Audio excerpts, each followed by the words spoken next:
Hi, I'm Marita Conlon McKenna. I'm in the library of Strokestown Park House, which is a very important house, especially during the time of the famine, because people who lived around here, there was large land around it, and what happened was that the owner of the house, Major Mahon, decided that he wanted to clear a lot of the land during the famine. People were hungry, they were starving, there was no money, and the actual estate owed money, and they decided they were going to move a lot of the tenants and clear them from the land. So they gave notice to quit to the families and organised them to paid passage to Canada.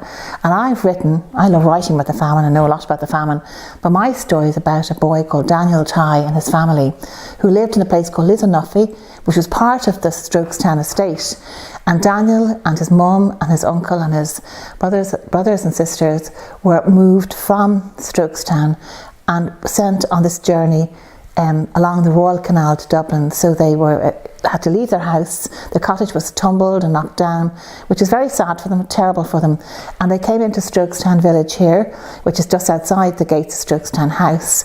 And 1,490 people, 271 families gathered outside the gates of the big house. And there they were told they were going to walk to Dublin to get on ships to go to Canada. Of course, Daniel and his family were very poor, so they didn't even have shoes.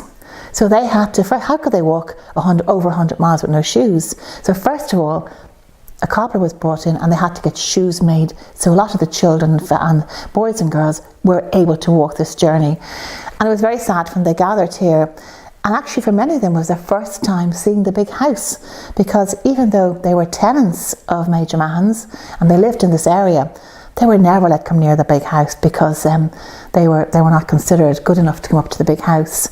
So anyway, on this day, the end of May, when the hawthorns were in blossom all around the countryside, 1,490 men, women and children, a lot of them women and children, were led by the bailiff and his men and began this long march to Dublin along the Royal Canal Way, and they followed the march all along the canal.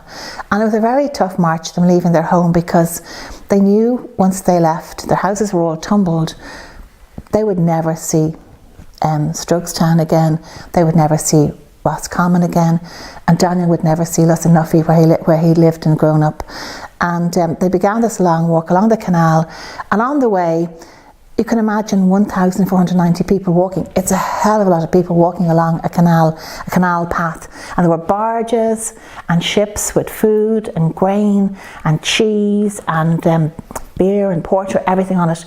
And these people had very little to eat, and they had a long journey which took them days and days and days. And at night they slept in grass and the blankets to cover them and on the ferns and wherever they could sleep.